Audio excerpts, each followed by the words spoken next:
killing on Christmas Day. We'll tell you how Errol Gomez saw it coming years before. And did Cordell reject Ramiro? We'll tell you about the unusual and unprecedented reassignment of his Minister of State. Plus, Dr. Marvin Manzanero, he tells Belize how he's still struggling with COVID-19. Also, a land dispute on Key Calker. Is it Luke versus the landless? You'll hear both sides of the story. And Honorable Kareem considers legalizing the sale of cannabis and industrializing hemp. You'll hear his plans. Plus, the details behind Belize's big move into the regional poultry market.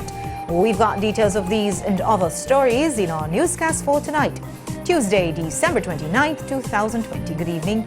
With your news, I'm Indira Craig.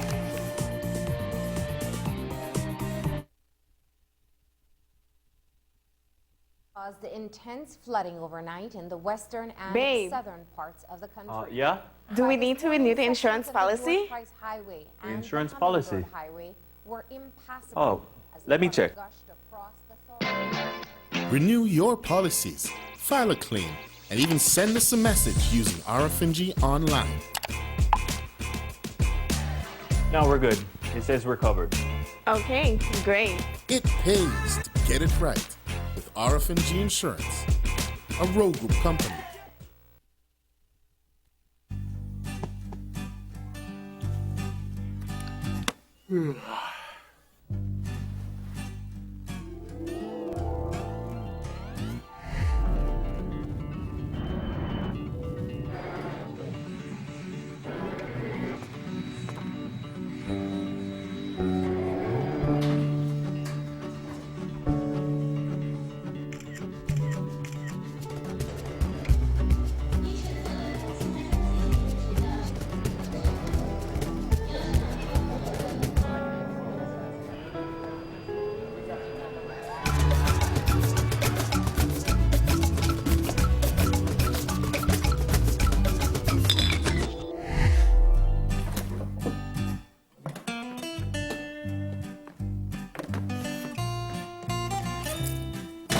Delicate, the beer of Belize.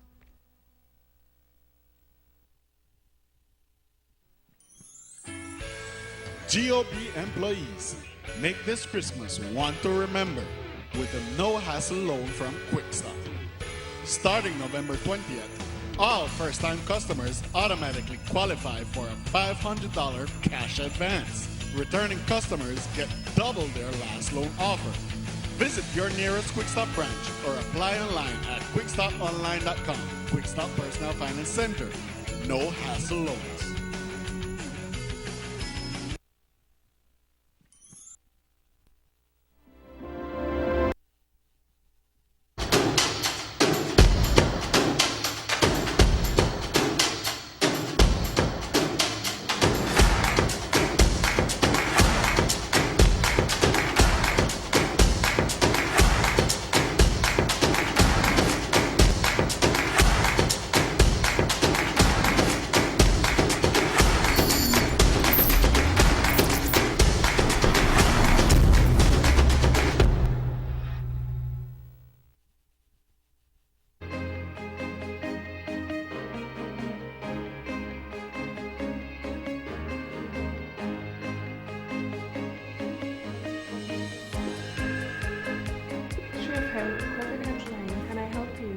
In terms of our relationship with BEL, I think we need to stress that we have had a good working relationship with them.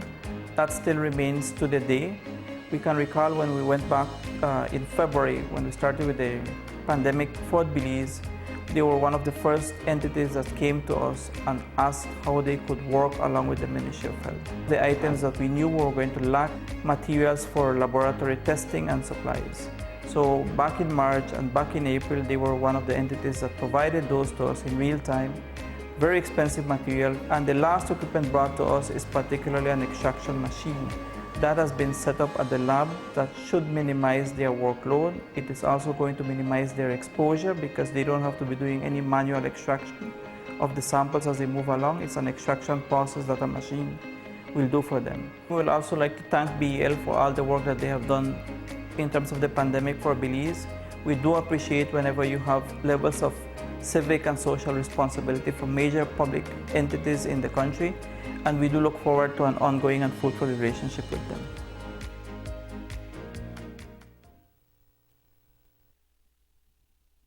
December 31st, New Year's Eve, we can't be out, so we're bringing the party in your living room live virtually on sec9live.com or Zoom, featuring Stone Jam, DJ Special, DJ Dollar, and Mr. Flavor, giving you the best in 80s and 90s like you've never heard it before. Get your access pass for Zoom or Sec9 Live and contact these numbers for more info. So this New Year's Eve, stay home, stay safe, and party with the best. Sponsored by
It was the bang that shattered the peace of a quiet Christmas morning, and when the smoke had cleared, 29-year-old Errol Anthony Gomez lay dead on the floor of his home. But Gomez was no stranger to violence. In fact, we met him 3 years ago, shortly after he escaped from a house fire set to kill him. Back then, he just barely woke up in time, but on Christmas Day, he wasn't so lucky. It's a shocking end that serves as further proof that in Belize, murder never takes a holiday, not even on Christmas. In April 2017, when they set his home on fire, Errol Gomez was sleeping inside. The intent was to kill him, to have him perish inside his burning house. Well, the only thing I could say, right, that I know they got people at me who want to kill me and hurt me, but I just want to make them know if they want to go do me anything, I they wait there and think. He saw death coming in 2017, and come it did, on a bright but chilly Christmas day 3 years later, through this shattered window. On the 25th of December, sometime shortly after 5 a.m., Dangriga police were called to the second new site area at the home of one Errol Gomez, where upon their arrival, they observed Errol Gomez on the floor of his home with apparent gunshot injuries and motionless. His common-law wife was interviewed, where she reported hearing Mr. Gomez walking around in the house shortly before 5 a.m. and thereafter she heard several loud bangs sounding like gunshots. As a result, she called for police, who then visited the scene, and the scene was processed, and the body of Mr. Gomez was removed to the Southern Regional Hospital pending post-mortem results. Whilst police are conducting an investigation at this point in time, we do not have any leads, but we are following up on the ground in relation to this investigation. When this news broke on Christmas, the commissioner chided the media, saying that this man may not have died of a gunshot, but in fact of fright and foaming at the mouth. Hence the reason that we are waiting. And while the cops wait on Gomez's post-mortem to determine whether he was murdered or just suffered a sudden death, Gomez didn't mince words the day his house burned. He figured there was someone out to get him. You know who would do such a thing? Well, it only could be people who don't like me. Seems there's no shortage of that. Well, then they never were got people haters. They never was stop got haters. Everywhere haters there. And on Sunday, those haters went to his house with guns blazing. Cherise Halsell, 7 News.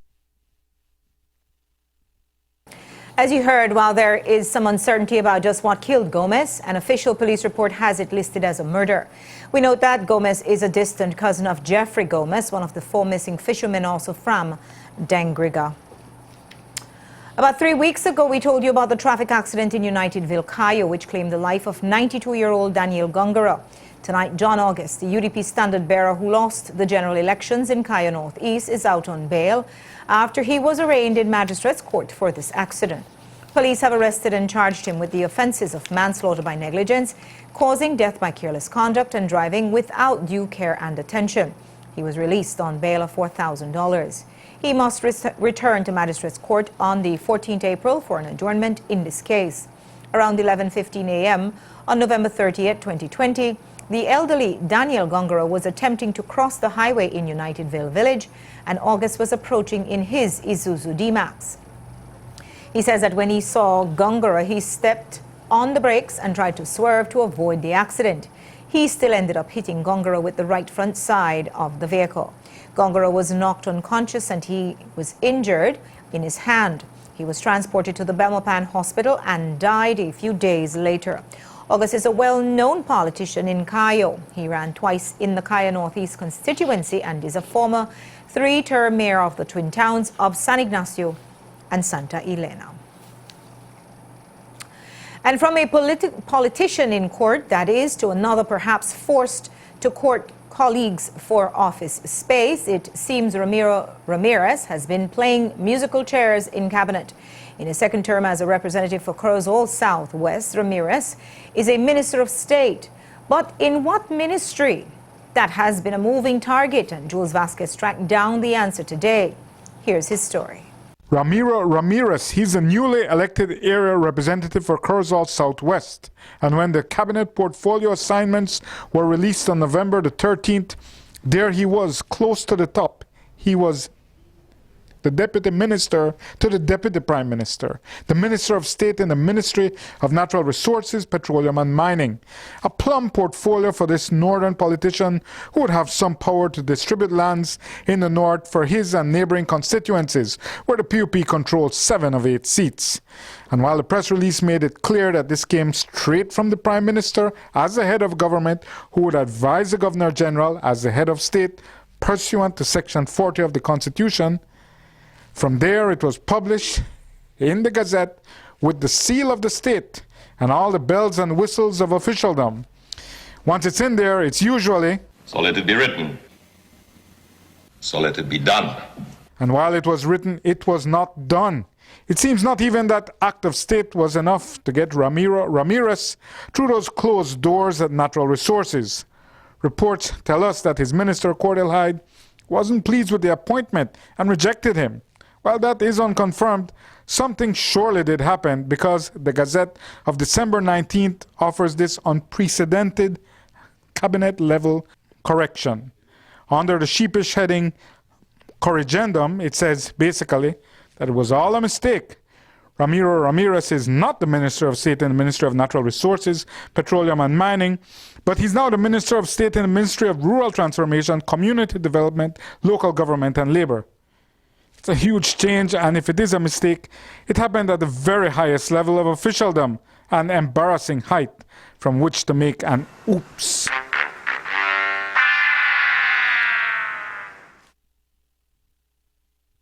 Prime Minister John Briceño says they were initially considering sending Ramirez to Natural Resources, but they made a change to send him to Rural Development. He says the initial Gazette should not have listed him as being assigned to Natural Resources. Briceño says he has been at Rural Development from the government was formed. And while Ramirez is recovering from that major blunder, Director of Health Services Dr. Marvin Manzanero is also still in recovery mode after contracting COVID-19. It's been a grueling 3 weeks for the man who has been the face of Belize's fight against the virus. But that face is now looking quite the worst for wear.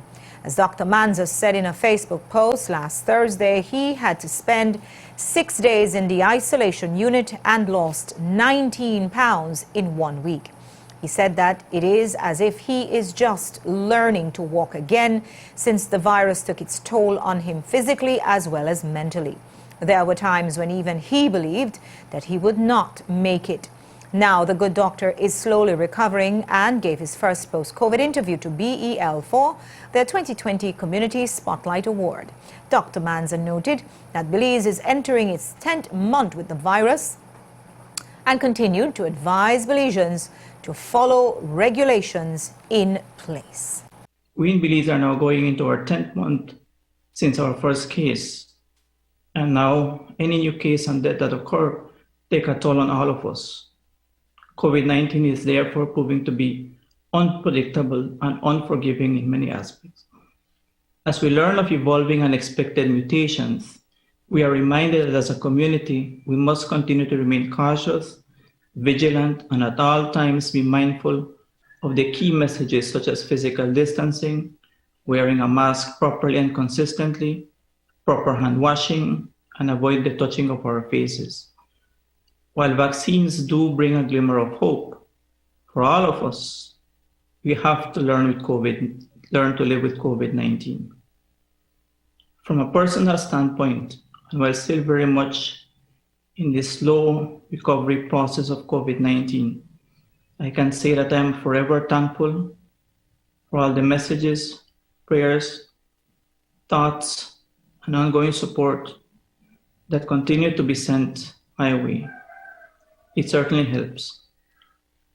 COVID-19, I can tell you, has taken a physical, a mental, an emotional toll on me.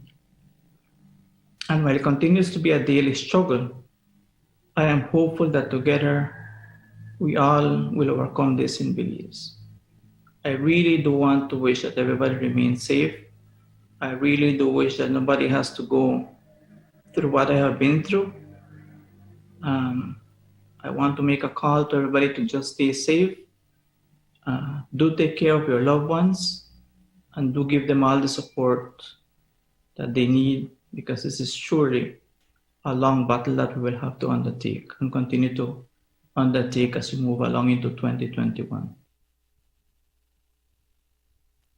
Despite meticulously abiding by these safety protocols, Dr. Manza confirmed that he contracted the virus on December 8th. And while Dr. Manzanero is on the road to recovery, one of his fellow public service colleagues died from complications due to COVID-19 on Boxing Day, December 26th. On Sunday, the government released a statement lamenting the passing of Rennie Ma, the exhibit manager for the National Forensic and Science Service. Ma was highly regarded for his professionalism during his tenure, and the NFSS notes that he served in this post with distinction for over 10 years. The government press release says, quote, his professionalism was defined by his eye for detail, his integrity and reliability, and his devoted service to his country. Mr. Ma was a champion for evidence security, and his legacy will persist at the National Forensic Science Service long into the future. Reports say 2 of Ma's relatives also died from COVID-19. And according to the Ministry of Health and Wellness, Rennie Hippolito Ma is among 8 Belizeans whose COVID-related death was reported over the 4-day Christmas weekend. 5 deaths were reported between December 25th to the 27th, and 3 more were reported on December 28th. Belize's case fatality rate is now 2.23% between December 25th to the 27th. There were 71 newly confirmed cases and 212 new cases under investigation. On December 28th, 1 day later, the number of newly confirmed cases was 30. Interestingly, on December 28th, the number of cases under investigation fell significantly from 212 to only 45 in 1 day. The acting director of Health Services told us that the reason for the sharp decrease is that the ministry has caught up with many of the outstanding swabs which were done over the past 2 weeks. This was done by instituting extra shifts and the arrival of equipment upgrades which allow for faster extraction of the tissue samples from the swabs. The ministry is also using the rapid test all over the country so that the amount that they were waiting on has decreased. The ministry hopes to run longer amounts of tests daily so that persons can get their PCR results within 2 or 3 days. And we'll take a quick break right now. When we come back, Honorable Kareem takes on cannabis and hemp and new growth industries. You'll hear his plans. Don't go away.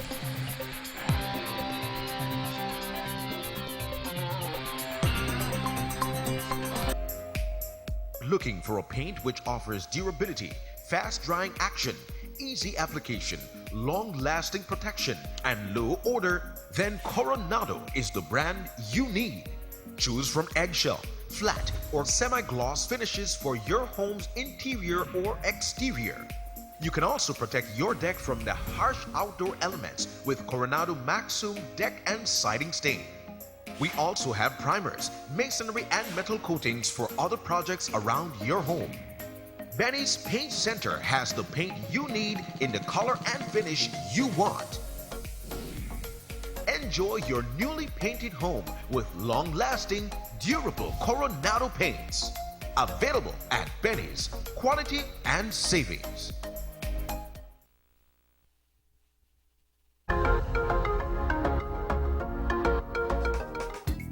Welcome to the beautiful and quiet town of Popsville, home of agriculture, industry, and family.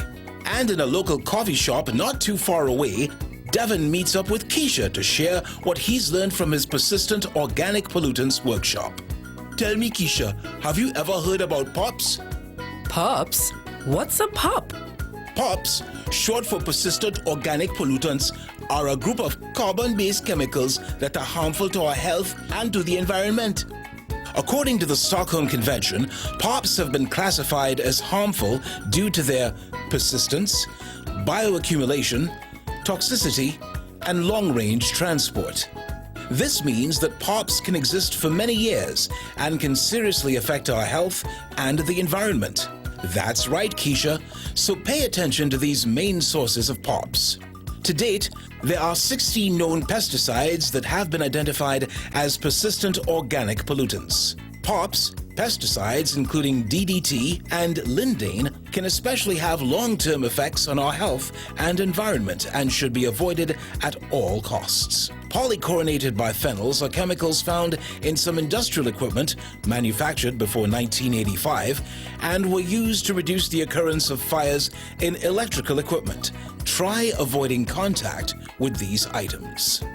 Perfluorooctane sulfonic acids, or PFAS for short, may be found in several common household items that make everyday life easier, so pay attention to the type of items you choose to buy. Brominated flame retardants, PBDEs and HBCD, are man-made chemicals added to a variety of products such as dashboards and foaming seats to make them less flammable.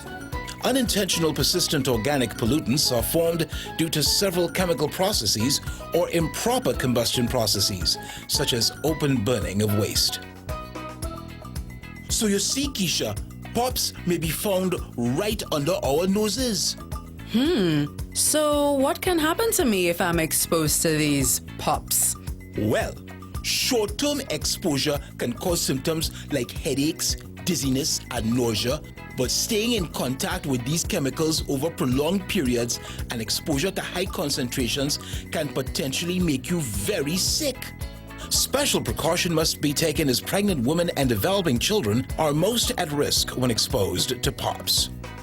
So now you know a little bit more on POPs, where they may be found, and how they can affect you.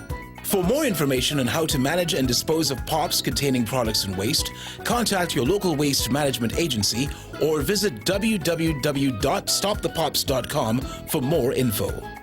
Sometimes danger lurks where you least expect it. The more you know, the healthier you can grow.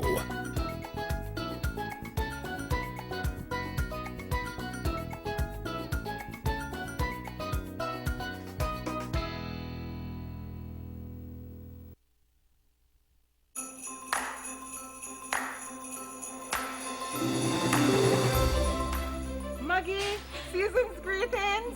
Y'all, consider you that compliments of the season, girl. Yes, girl. So how you did do? Girl, I'm here, Gary, girl, let go. Girl, not too bad, you know. That's 6 months now, so we barely feel it. And you did do big Christmas shopping, though. Yes, girl. You know, every year the whole family come over to my house, lot them out to feed. And for who even when we buy a new sofa set, I don't know we gonna try to impress. And you don't do your big Christmas shopping? No, girl, no kind of big shopping this year. I totally understand. Anyways, make I try come out of this place. Bye. Not forget your tax receipt. Receipt? For the leave it a thing? It no matter, for the sake of accountability, we have to know that for we tax money, the go where it's supposed to go. You don't know? Tax is important for the economy of every country. Taxes help pay for education, streets, and other government projects like grocery bag will benefit all of we. And you never know, when the economy pick up back, maybe Gary could even get back his job. You know, you're right. It's that time of year again.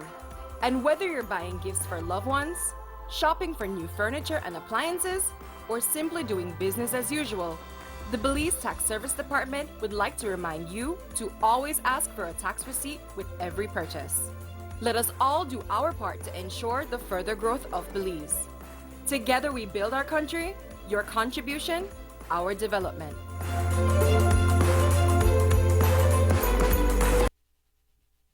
Belize Police Department is now accepting applications for Recruit Squad number 95.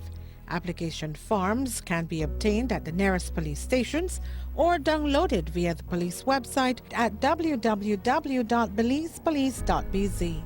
Completed application forms, along with a recent police record and other supporting documents, can be submitted to the National Police Training Academy or to the nearest head police stations in the districts no later than 5 p.m. on Thursday, December 31. Applicants must be a Belizean national, must be between the ages of 18 and 35 years, must be no less than 5 feet 5 inches tall, and must be in possession of a high school diploma or higher qualifications. Applications will only be honored based on applicants meeting all the necessary criteria. Important points to note: successful applicants must be prepared to stay at the Police Training Academy for 3 consecutive months. Only the successful applicants will be allowed to sit the police entrance exam, and late applications will not be considered. Sign up today and become a part of Intake 95 for the Belize Police Department.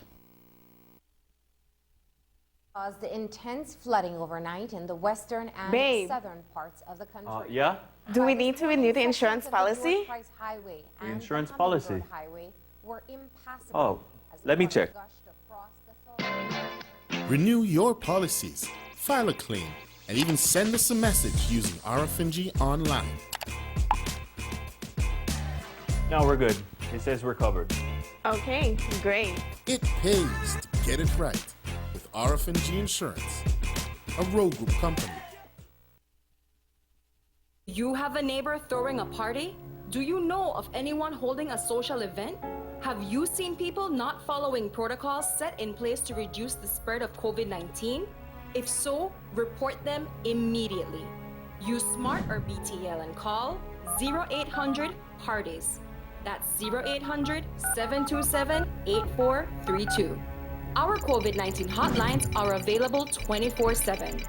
These violators are putting your health and everyone you love at risk.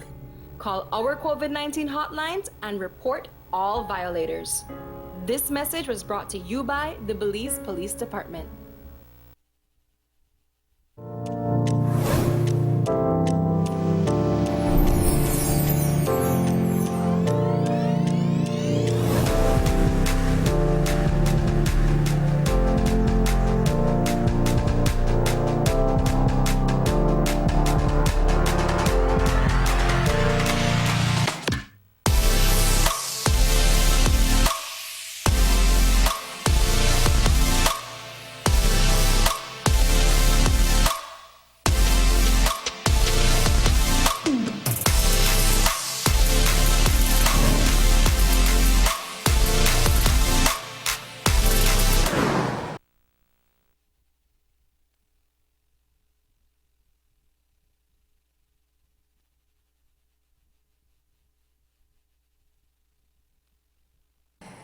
It's been 18 days since 4 fishermen from Dangriga, 19-year-old Leon Joseph, 42-year-old Omar Thompson, 29-year-old Brenton Brackett, and 25-year-old Jeffrey Gomez went missing after departing Southern Long Key.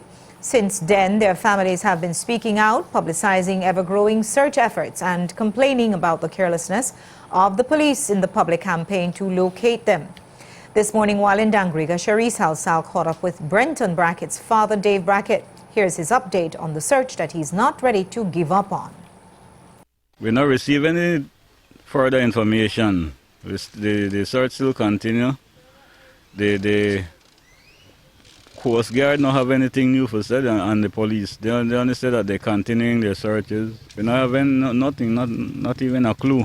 Well, in my mind, I just feel like people in the area around the key that they say that he went missing would have information, but the police are not releasing that information as the investigation is still going.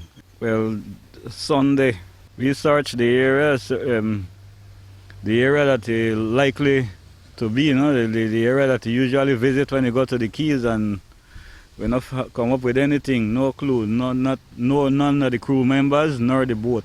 And while those are the results of the civilian searches, this morning ACP Joseph Maivet told us that the authorities aren't faring any better. Searches were conducted extensively by police and Coast Guard officers in that area, but so far those persons haven't been found, and neither have any communication been made with their families by those persons. The search is still ongoing.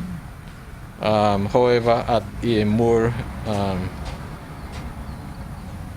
reduced, if you want to call it, that at this point in time. But yes, it's still ongoing. Sir, the streets are saying that there may be a connection between Gomez's murder and the disappearance of these 4 fishermen. Have the police found any evidence to that? No, we haven't. But the same information was shared with us, and we are looking into that as well. Brackett's common-law wife is at home with their 2-month-old daughter, still waiting on any sliver of news about his whereabouts. She spoke to us off-camera and told us that she's stunned by the disappearance because Brackett, who was ever dependable with calls and check-ins, has never failed to come home. Friday, the 11th December. Now tell me about that interaction. What was the last thing that you guys were talking about? Where did he say he was going? Well, when he left our home, that because they were going the key for key trip, fishing trip. That when he last talked to me when he left our home, but he called me when he reached key and tell me when he reached and everything all right, and he may coming back the next day. He had, but still I pray every day he come home. Once again, the police department and the Coast Guard are asking anyone with information to please contact their operations center at 222-5262 or 922-TIPS. And from those 4 fishers to another, this one thought to be lost not at sea but in parts unknown. He's 35-year-old Eric Swan, an Orange Walk fisherman who was last seen in Belize City on the 18th of December. Swan, who's very well known to police, has been missing since then. This morning, we got an update on the search for him from Senior Superintendent Gilberto Romero. What can you tell us about Eric Swan in terms of either a description or any other information? Yes, we have sent out a photograph of him, which has been shared. We are presently following several leads to try and locate him.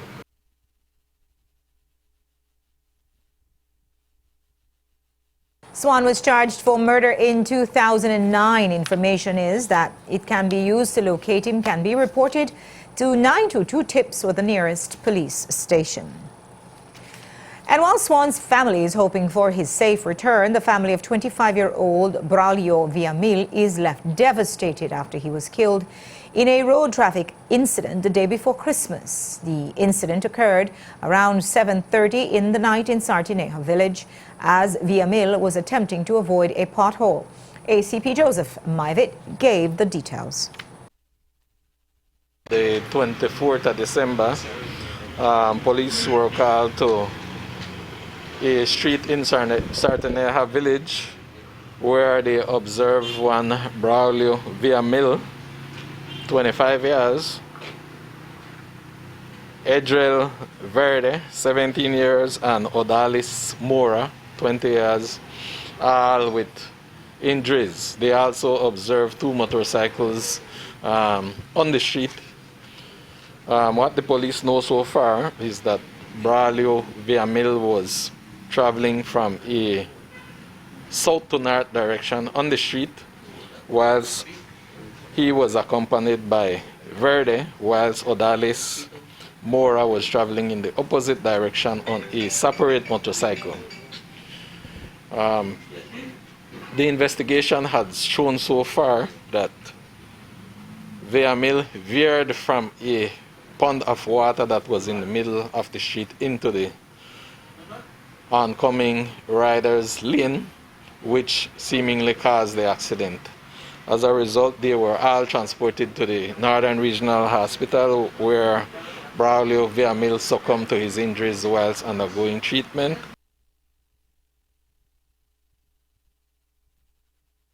Another fatal incident occurred on Christmas Day, where 2 children became witnesses to their mother's death. Cecilia now was walking on the Pachacan Road around 7:30 that night when a driver knocked her down. ACP Joseph Maivid told the media more. On the 25th of December, sometime around 7:30 p.m., Corozal police were called to an area on the Pachacan-Shaibe Road where they observed a Nissan Xterra with damages to its front portion. And at the time, one Ralph Ruiz, 26 years, reported to them that he was traveling from a north to south direction on the Pachacan Road when he observed a female along with 2 children in the middle of the road. And as he approached closer, the 2 children ran into his lane, and in an effort to avoid knocking them down, he veered into the other lane, knocking down one Cecilia Na. As a result, she was transported to the Corozal Community Hospital, and she succumbed to those injuries whilst receiving treatment. The medical personnel also indicated to the police that at the time she was highly under the influence of alcohol. The driver has been served with a notice of intended prosecution. The accident happened in the Kalum area between Pachacan and the Shaibe. And from car accidents to a land issue, a couple in Keokuk is asking for consideration from the owner of the property directly in front of theirs. That owner is looking to start developing on his land, which is his right. But they say it will block access to the couple's home, leaving them in harm's way in the event of an emergency. Courtney Menzies visited their island home and has this story. Vivian Paula Jones and her husband Sean Latchman have been living in this area of Keokuk Village for close to 30 years. They started off as squatters and then became landowners by slowly developing the area. But now, they say their way of life is being threatened. The couple get in and out of their yard through this road, but it passes through private property, and the owner is ready to start developing on the land, which they believe will cut off their access. This place was a swamp. When we start development, it was a swamp because the mud used to reach to it till we knee. But the thing that hurt we now, to see people come and tell we, then give we minutes or days to make we not use this access, we want to know how. If I, like an investor, come and invest in a beach where belongs to the public, I don't have no right to tell them to not put them boat. I don't have no right like to put a gate and put private property. That is the thing where we've been living here for the last years. But their plight is not with the development of the beach reserve, but rather being caged in on their own lot. And while they do have an easement given to them by another property owner, they are not satisfied with it, since the road is not wide enough for a vehicle to pass through. They are worried that in times of emergencies, they won't be able to make it out alive. The only thing we begging We want a proper access to come out of here.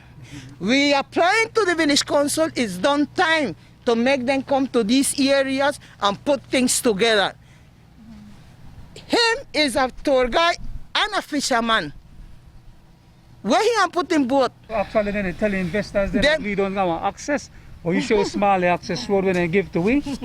The fire truck can't through that in case of emergency. The fire truck can't come through there, so. That little 5 feet. You understand me? I tell you, tool on the block wheel. You got that one right there, so. Tool on the block wheel. You got that one there. Plus the investors in the block wheel as well too. The couple feels it is a tragedy foretold. We not say nothing about the development. We then don't have all of this privatized. But thinking us, oh, we have to burn up, lose with life, to make them realize. Courtney Menzies, 7 News. We reached out to the owner of the property, Lucas Spat, who denied a recorded interview but did comment to us that he gave the couple ample notice that he will start developing the land and believes their agenda is a political one. He does not feel the need to allow them to keep using his land as their access road, since there is another very ample 20-foot wide easement in place. Spat also confirms that his property includes the beach reserve and, according to him, goes right into the sea. Turning now to new industries, Minister Karim Musa says he's been tasked to explore the opportunities for cannabis and industrial hemp as lucrative export industries. Once upon a time, any talk of marijuana exportation was the third rail of politics. But inside the United States, 16 states have legalized the use of recreational marijuana, and it is a lucrative market. Same for hemp, for which Belize now has retrained a consultant to advise the country. Here's more. Belize, as you know, we have very unusual laws when it comes to cannabis. Currently, the law that is in place allows you to have possession up to 10 grams of cannabis. But where do you buy it from? You cannot grow it. You cannot purchase it. And so, yes, legally, you cannot. But you are allowed to have it and you are allowed to smoke recreationally. So what we do have in place currently is recreational use of cannabis, but no way of purchasing it or growing it. And so we as a country, we have been bystanders in this industry. We have been spectators, so to speak, watching the world pass us by in terms of progress in the cannabis industry. Many countries taking advantage of the opportunities arising, but Belize has not. I would say up to 90% of all cannabis that is recreationally consumed in Belize comes from either Mexico or the United States. And so that is a lot of Belizean dollars going out to other countries that have been taking advantage of these opportunities. On the cusp of 2021, I have been tasked by the Prime Minister to lead the Ministry of New Growth Industries, and that includes, but is not limited to, hemp, industrial hemp cultivation in Belize, as well as the possibility of cannabis cultivation and manufacturing in Belize. And so, upon assuming this particular ministry, we've been contacted at the ministry by several experts across the world, including places like Jamaica, the United States, and recently, we were contacted and visited by Mr. Alex Lavine of Growth Industries in the United States. He is well-established expert and a professional and a businessman in the cannabis industry in the United States. He operates out of Rhode Island, out of California and Florida. And he has agreed to offer guidance, and believe it or not, free of cost to the people of Belize.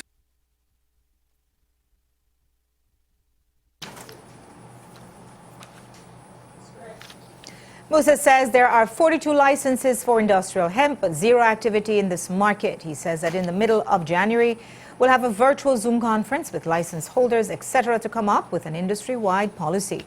And what about marijuana? Well, that's a related discussion, but much more complex. First, because it's legal to smoke, but not legal to buy. And second, because the sale of weed in Belize is currently controlled by gang-based cartels. Musa took on the issue and all those complexities.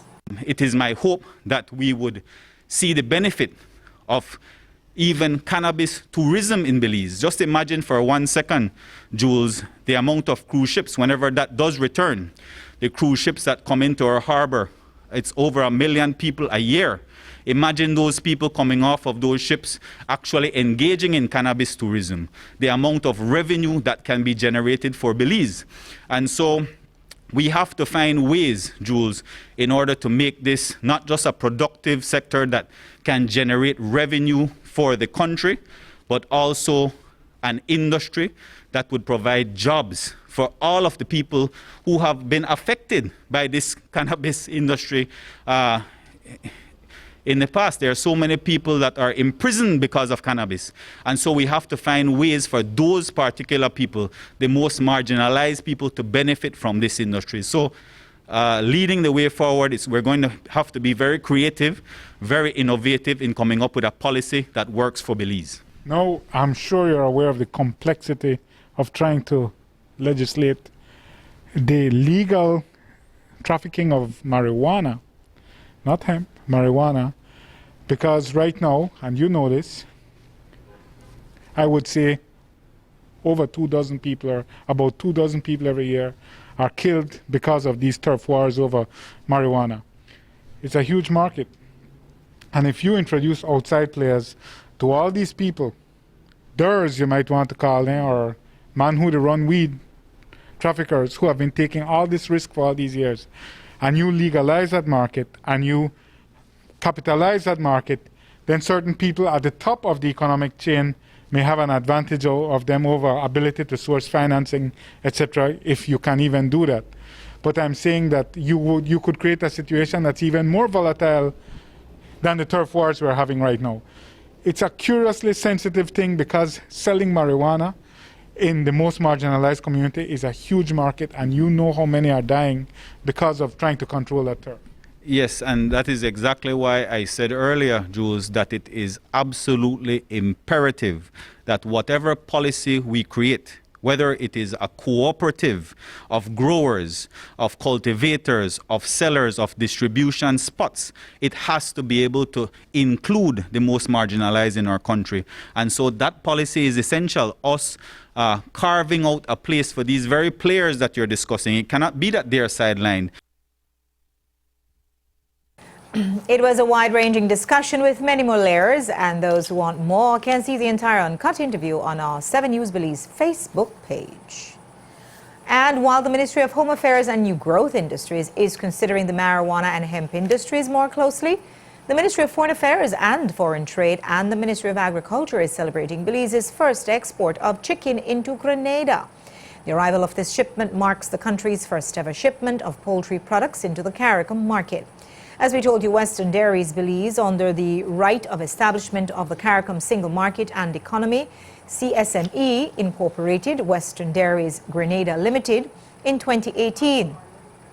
It now serves as a hub for exports into the CARICOM market.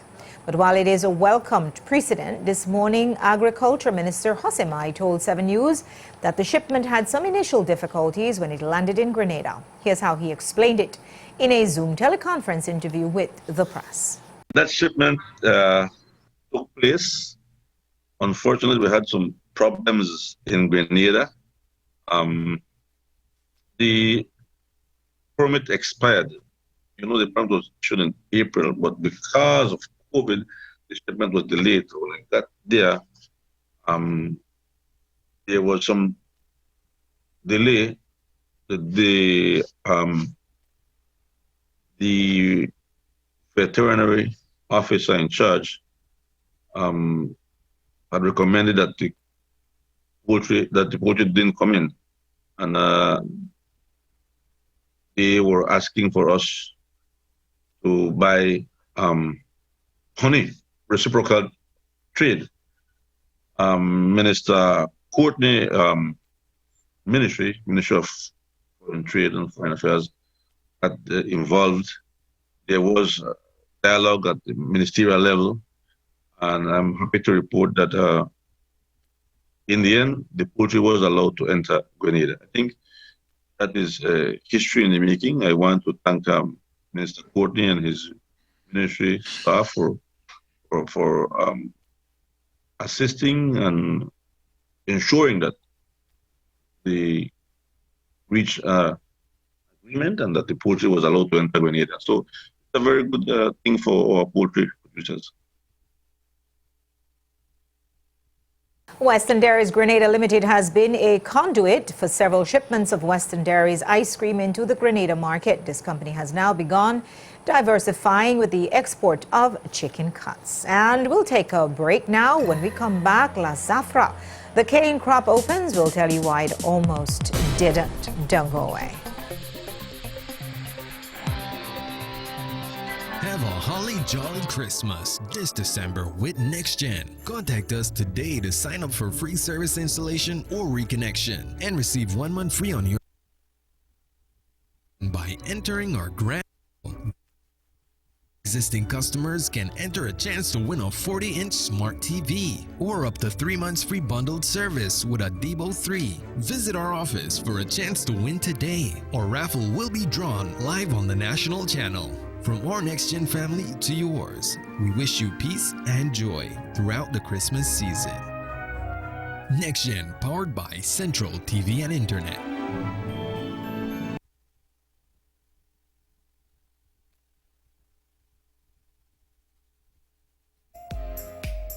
Looking for a paint which offers durability, fast drying action, easy application, long-lasting protection, and low odor? Then Coronado is the brand you need. Choose from eggshell, flat, or semi-gloss finishes for your home's interior or exterior. You can also protect your deck from the harsh outdoor elements with Coronado Maxum deck and siding stain. We also have primers, masonry, and metal coatings for other projects around your home. Benny's Paint Center has the paint you need in the color and finish you want. Enjoy your newly painted home with long-lasting, durable Coronado paints. Available at Benny's. Quality and savings.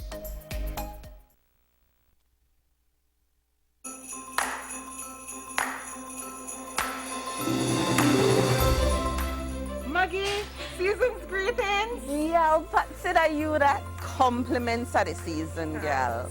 Yes, girl. So how you did do? Girl, I'm here, Gary, girl, let go. Girl, not too bad, you know.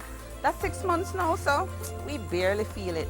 And you did do big Christmas shopping, though. Yes, girl. You know, every year the whole family come over to my house, lot them out to feed. And tell him even when we buy a new sofa set, I don't know who gonna try him first.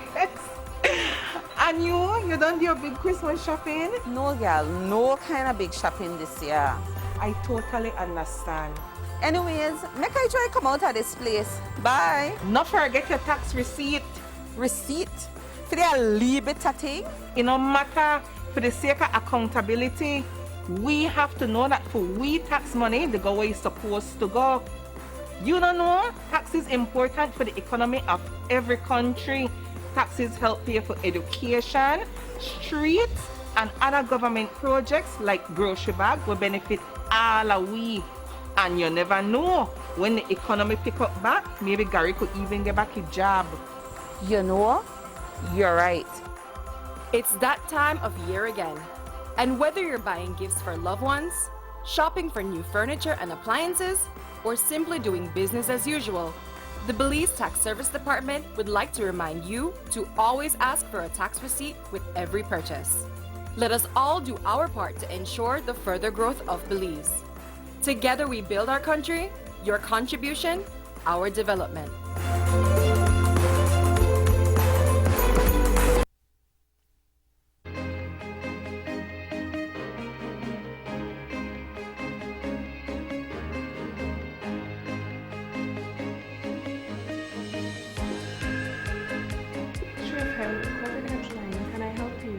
In terms of our relationship with BEL, I think we need to stress that we have had a good working relationship with them. That still remains to the day. We can recall when we went back in February, when we started with the pandemic for Belize, They were one of the first entities that came to us and asked how they could work along with the Ministry of Health. The items that we knew were going to lack materials for laboratory testing and supplies. So back in March and back in April, they were one of the entities that provided those to us in real time, very expensive material. And the last equipment brought to us is particularly an extraction machine. That has been set up at the lab that should minimize their workload. It is also going to minimize their exposure because they don't have to be doing any manual extraction of the samples as they move along. It's an extraction process that a machine will do for them. We would also like to thank BEL for all the work that they have done in terms of the pandemic for Belize. We do appreciate whenever you have levels of civic and social responsibility for major public entities in the country, and we do look forward to an ongoing and fruitful relationship with them.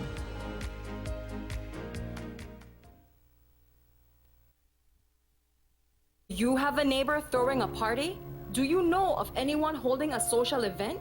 Have you seen people not following protocols set in place to reduce the spread of COVID-19?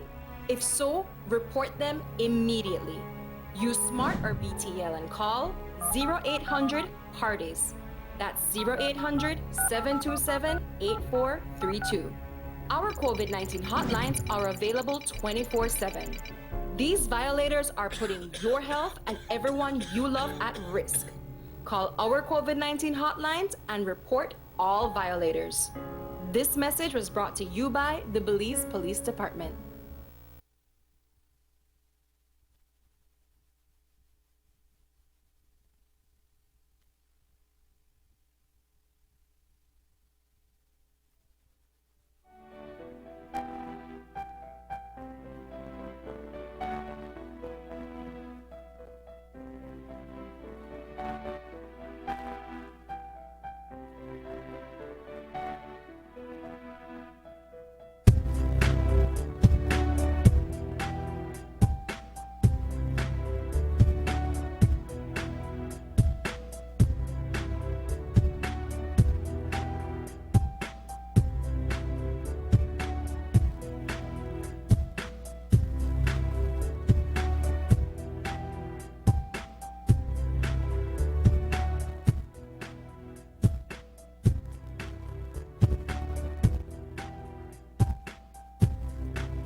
Should I feel discouraged?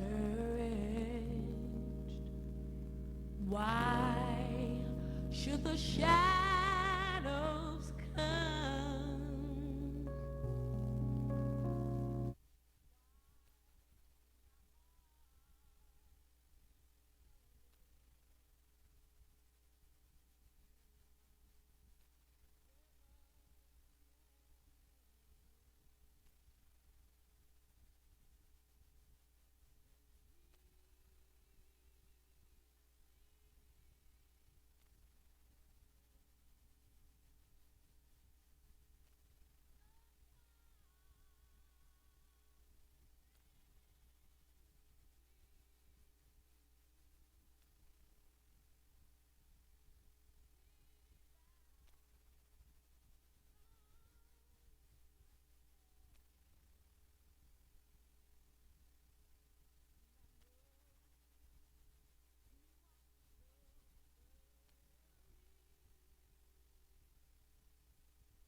Yesterday, the last day of the four-day holiday weekend, police and members of the Briceño administration were on high alert for possible protests, which cane farmers in the north were reportedly considering.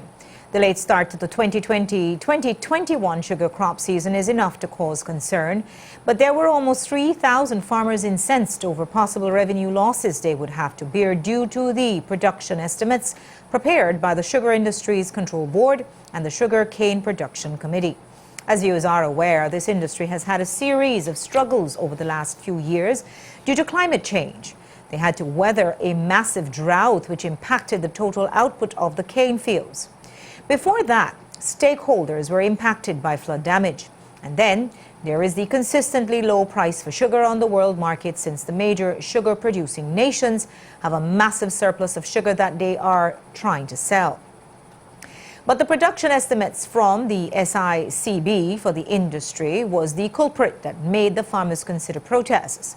As we understand it, the Sugar Board and the SCPC were attempting to implement a quota delivery structure that would penalize the farmers who were most impacted by the 2019 drought.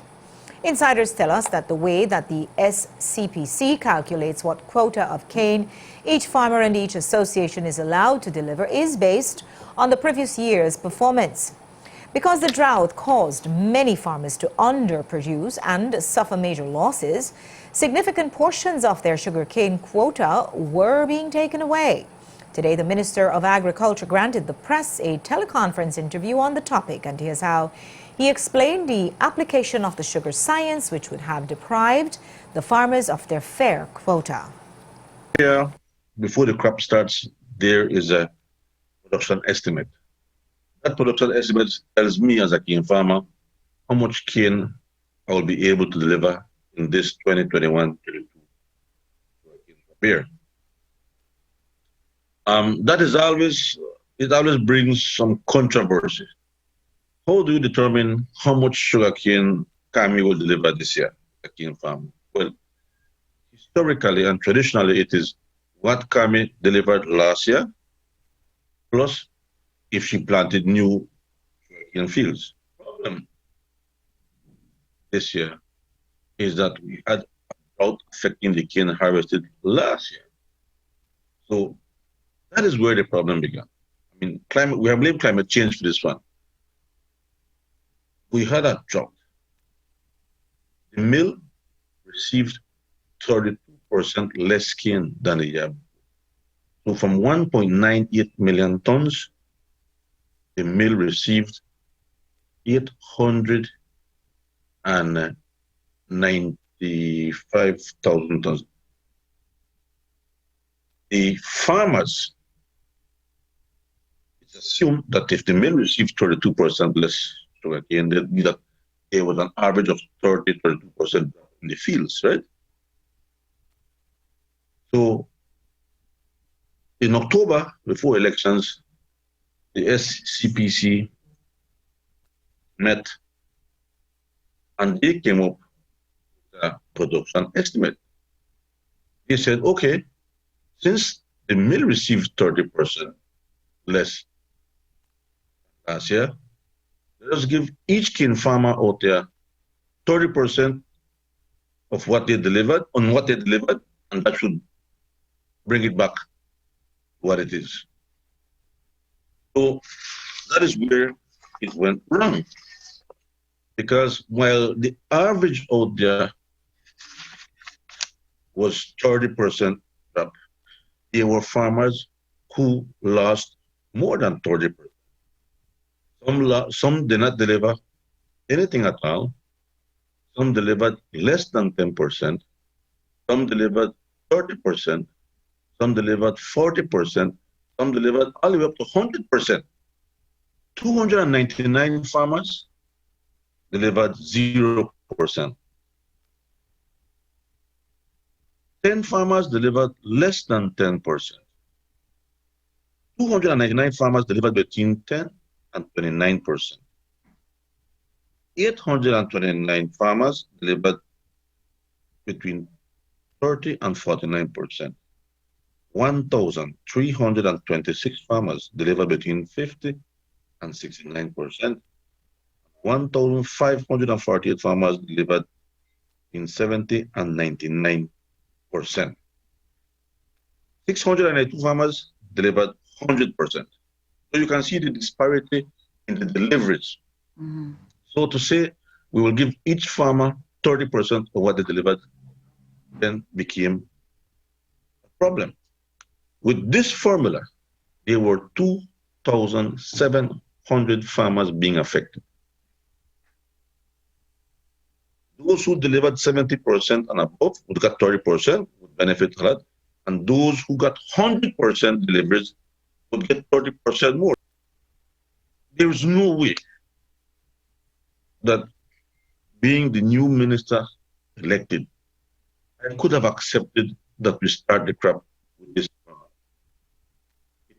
Yeah, I believe it is the quotas would be unevenly distributed and it would have been unfair. This formula was seeking to penalize those who delivered the least and compensate those who delivered the most. In other words, the drought affected the most was being penalized, and who the drought affected the least was being compensated. Later on, he provided details of a compromise that he and his technical team had to implement to arrive at a more fair quota regime for the farmers. Here's that part of our extended interview. I sought guidance from my colleagues, from the Prime Minister, from the legal minds, and we came up with a compromise in the middle. We said instead of giving 30% across the board, let us give 60% to those who didn't deliver anything. Let us give 60% to those who delivered less than 10%. Let us give 55% to those who deliver between 10 and 29%. Let us give 55% to those who deliver between 30 and 49%. Let us give 50% to those who deliver between 50 and 69%. Let us give 25%, and down with the percentage now, to those who deliver between 70 and 99%. I suspect that this is in the area where ASR is. So instead of giving themselves 30%, we give them 25, a 5% cut they got. And to those who delivered 100% or more, instead of giving 30%, we gave them 20%. So they went down a little. Unfortunately, again, ASR did not show up meeting on Sunday, but the motion was tabled. This motion was tabled. We had a quorum, and it was accepted. Yesterday, now, there was a sugarcane production committee, subcommittee functioning below SIC, which is this is their responsibility to make an estimate, to make a production estimate. They met, surprisingly and interestingly, some of the same people that sit on the sugar board sit on the subcommittee. And they, fortunately, accepted the proposal. We can go along with it. It was a relief brought to my ministry. It was a relief brought to those who've been working over the holidays. With a compromise that would benefit everybody, the industry, the farmers, benefit ASR. The farmers are not overly joyed, I would say to you, but they are pleased that some compromise was arrived at. They are now feeling comfortable that they will be able to deliver more of the sugarcane that they were not being allowed under the first formula. It seems as though they're still going to get a lot of undercutting of those who were affected the most by the drought, sir, even with this compromise. Yes, I agree with you. And I've looked at the numbers carefully. But if one thing I will tell you is positive, Mr. Ortiz, is that I suspect that in all of this, wisdom will have to prevail. It's a new government, it's a new Minister for Agriculture, it's a new team of technical people, and we will monitor the deliveries, the production and deliveries closely. Yesterday, the Northern Caucus of the PUP sent out a press release declaring their support for cane farmers. Their press release says, quote, the PUP representatives agreed that all decisions affecting the sugarcane industry should be made only in the best interest of all stakeholders in this important industry. The PUP representatives of the Orange Walk and Curzon districts will remain vigilant to ensure that our farmers are at no time disadvantaged based on decisions made by any one institution in the industry. So now that this dispute is over with the sugar quota and has been addressed satisfactorily to placate the farmers, the factory owners, ASR BSI, are anxious to get to the business of milling as much of the cane in the fields as possible. The start of La Zafra is usually an event for celebration, but due to the COVID-19 regulations, that tradition had to be shelved this year. Yesterday, when the crop season officially opened, ASR BSI sent out a release noting that they had been ready to begin as early as December 14th of 2020. Delays included the weather and the now resolved sugar quota issue. But now that the factory is accepting cane, the millers are hoping that the farmers can deliver them at least 5,500 tons of cane per day. The company says that without this, the mill season can be jeopardized. This morning, we spoke via teleconference with ASR BSI's Vice President of International Relations, Mark McClellan, who is currently away in the UK. Here's what he told us about the need to maintain that steady supply of sugar cane for the milling process to run efficiently. My major concern right now is that the mill is started, but it's pretty much standing idle right now, waiting for cane supply to arrive. And so, you know, my message to farmers and to those in the industry is, you know, let's make this a great crop. Let's get our cane in there. Let's deliver. Let's take advantage of the fact we've had much better weather this year, and therefore there's been a rebound in cane supply. It's not going to be anywhere near what it was 2 years ago, but you know, we've had a rebound in cane supply. So we're ready to go. In fact, we are going. We've been ready to go since the 14th of December. And as things stand, you know, the gates are open. We have insufficient cane supply, and the mill needs a certain level of cane supply in order to run efficiently and to run at all, frankly. So we need that cane supply. We need it right now. And you know, all I would say is that's straight from the horse's mouth. So farmers don't need to worry about any things they're hearing about stoppages of crop and all the rest of it. Let's just get on with the crop and try and make it the best crop we possibly can. The fact is, you know, the factory's geared to a certain level of production, and that level of production is around utilizing 7,000 tons of sugar cane per day. And that brings it to a point where everything's in sync, everything's working. It's a little bit like a car motor. You know, you need to be running at a certain level of revs in order to make the whole thing work properly. And I think overnight and this morning we've had a total of, I think it was 2,000 plus tons of cane. So if it gets to a point where there just isn't enough cane, then we have a problem, because not only do we have to stop milling, but in time, especially at the beginning of a crop, we're not going to have sufficient bagasse to keep that crop operation running. And as a result of that, we've been urging the start of this crop for some time now. And for one reason or another, it's been delayed. We're now working, we're open, the farmers are aware of that, everything's been done, the crop has been properly opened, etc., etc. So it's really just a case of everyone mobilizing and making sure that they can bring their cane in. We're scheduled to grind on average 6,500 tons of cane a day across the whole crop. Now, that includes the downtime of the factory, so when we're grinding, it should be around 7,000 tons of cane. Now, if there's some good times where the cane is drier and it's easier to extract the sugar, then you know, we can maybe do a little more than that. During bad times, when it's wet, when there are issues, it may be a little less than that. But the point is, you know, that the job of a good sugar factory is to extract as much sugar as it possibly can. We've never had a crop that we couldn't handle. And I suspect the crop this year will be less than our capacity. So we're hoping, but obviously we can't predict the weather, and we need everyone to play their part. I was pleased to hear Minister Mai suggesting that farmers should stop piling cane. I think that's a very good idea, because when cane is piled, it tends to attract more mud, which comes into the factory. I was grateful to hear him make that piece of advice. In their press release, ASR-BSI noted that the sugar industry supports the livelihoods and well-being of approximately 15% of Belizeans. The industry also supplies approximately 15% of the country's electricity needs.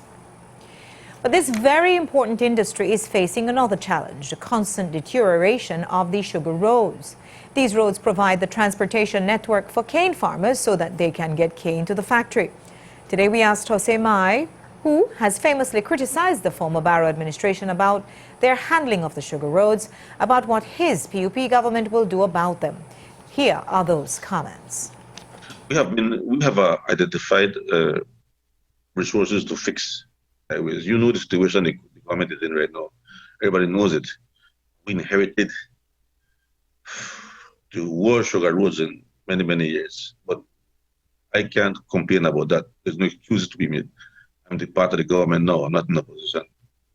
We have identified money. At this moment, we have contractors working. The weather has not been on our side. It continues to rain.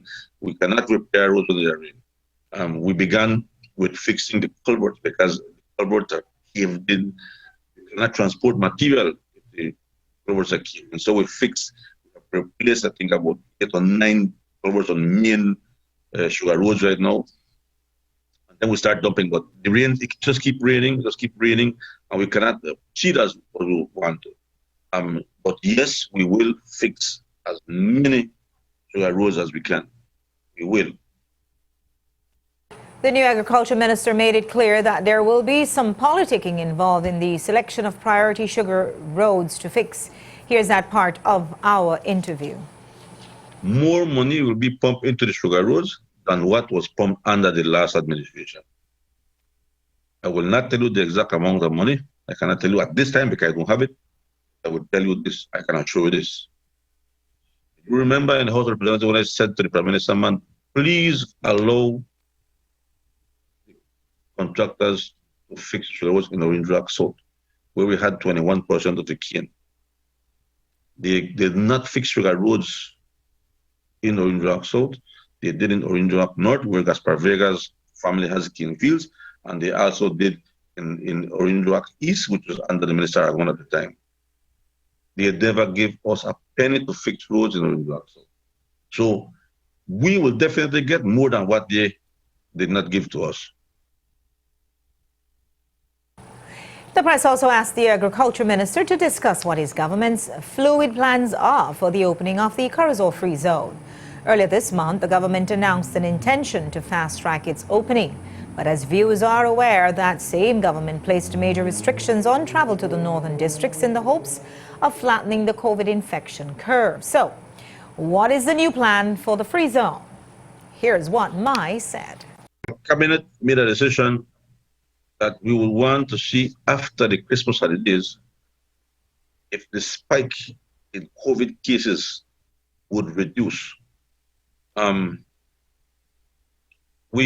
The business chamber in the free zone had wanted to open the free zone. People want to work. The only problem would be that the Mexicans visiting the free zone, it will be difficult for them to test every single one of them for COVID before they get into the zone. So the measures were put in place. There was a task force put together, including the police, the customs, immigration, health, management, free zone, and it came with a very good plan. Measures put in place that it will be coming to the zone and the zone will be open. You would feel safer walking in the free zone than walking in drug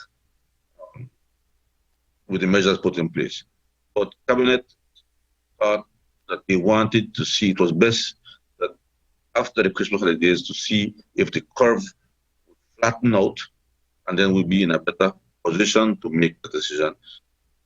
I suspect that in the third week of January, the free zone may be open, may be able to open. Had been stated that, you know, the Curacao free zone is not at the level where it was some 10 or so years ago. So what are the benefits of reopening in a time of a pandemic and you don't have all the businesses that you had? So can you talk to us about expected profitability projections? I don't have any projections of profitability because you don't even know how much people will come to the zone. People tend to travel less with COVID, with the COVID pandemic. One. Two is that the free zone would never come back to what it was, or at least not now, because the business will only employ a portion of the employees they will have. I think it's what 1/3. I think it was that we're planning to employ. But besides the money that comes into the free zone, Marisol, is the creation of employment, which was a very important point brought up by our colleagues from the north. The media also asked the Agriculture Minister to discuss ideas that his government is considering to boost commercial activity in the free zone. He said that there are early talks about possible diversification. There are studies I've seen, I think, from the IDB on diversifying the activities in the free zone. But that is ongoing. And I agree with you that the focus has to change. So we just had a meeting with a businessman in the free zone a week ago, and exactly what we were thinking is he's saying the same thing.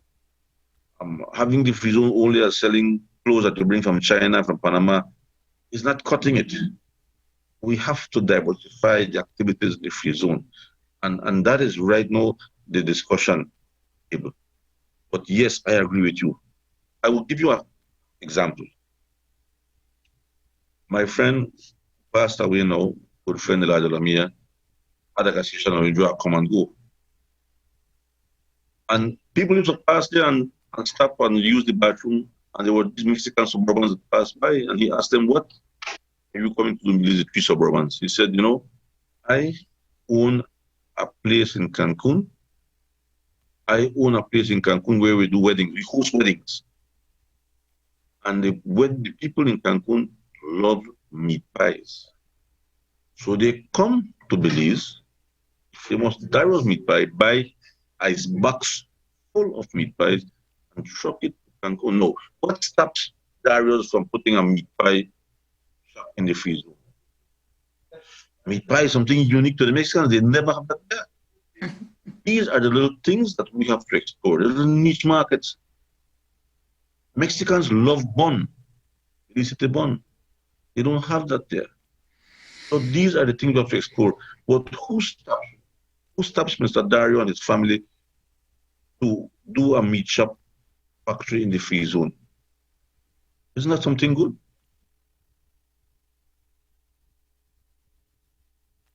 And while there are COVID concerns emanating from any free zone opening, truth is Belize's COVID infection rate is almost on par with Cheddar Malls.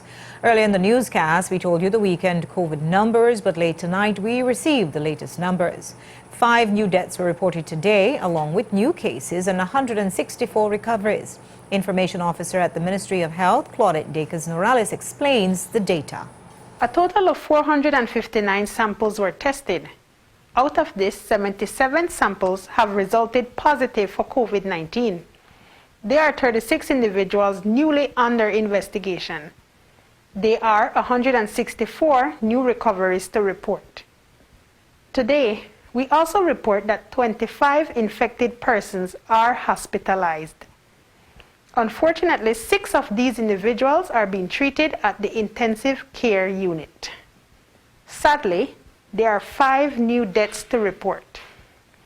As we move forward with the expansion of testing, using rapid tests and reports coming in from the private sector, you will notice an increase in the numbers of confirmed cases and the total tests done. Additionally, this report is cumulative since March 2020, when we had our first case. The new total of active cases now stands at 834. These are those persons who have been confirmed and are within the time frame to transmit the virus.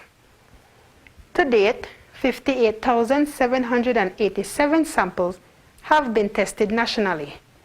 Out of this, 10,668 samples have resulted positive for COVID-19.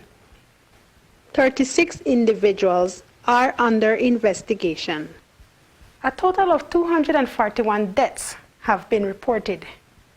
But we are pleased to report that there are 9,593 total recoveries.